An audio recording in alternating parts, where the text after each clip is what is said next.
Bonjour à tous, à présent nous allons parler du sel.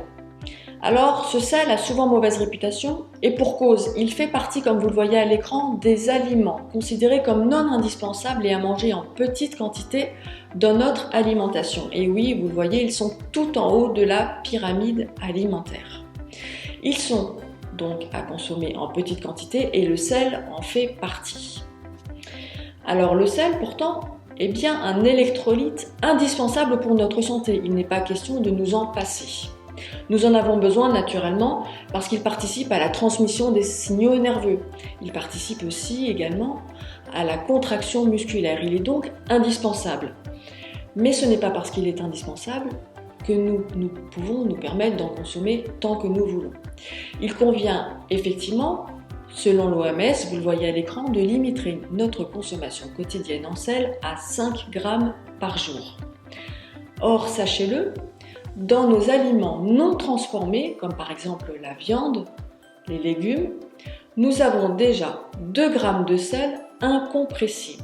Quelle que soit la façon dont vous allez assaisonner votre préparation, ces 2 grammes par jour seront de toute façon présents. Donc sur les 5 grammes que vous pouvez consommer quotidiennement, 2 seront déjà présents d'office.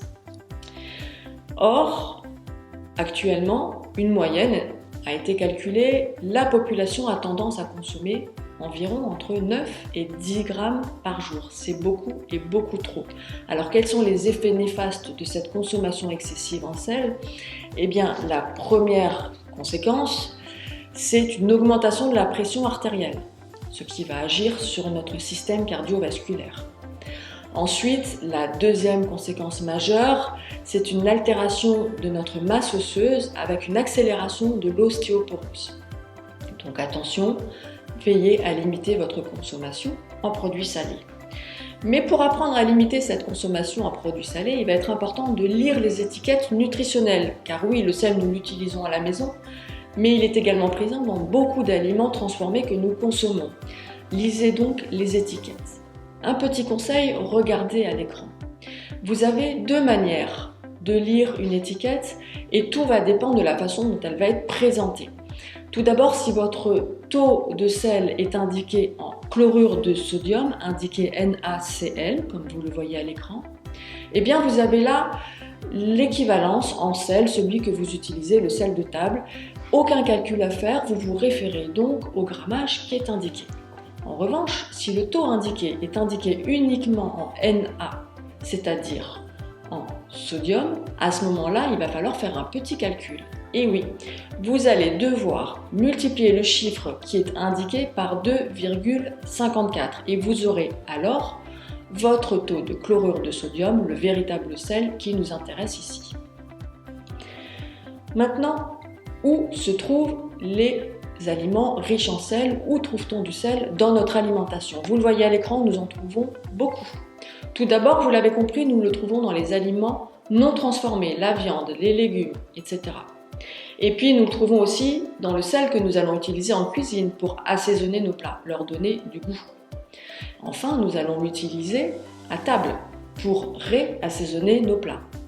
Et puis ensuite, ça vous l'avez très bien compris et très bien deviné, nous les trouvons dans beaucoup de produits cuisinés ou transformés. Nous allons citer par exemple le pain, le fromage, les charcuteries qui sont parmi les plus salés. Il y a bien sûr les chips, les biscuits apéritifs, mais beaucoup de gâteaux du commerce également.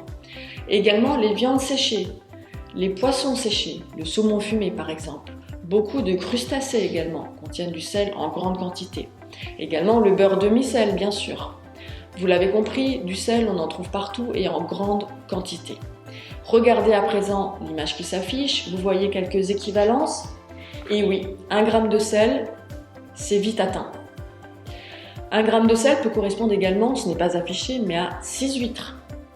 Si je consomme par exemple 30 grammes de fromage qui correspond à une portion classique, un 1/8 de camembert, avec une tranche de pain de 20 grammes, eh bien j'ai déjà atteint le quota de 0,6 g de sel. C'est énorme.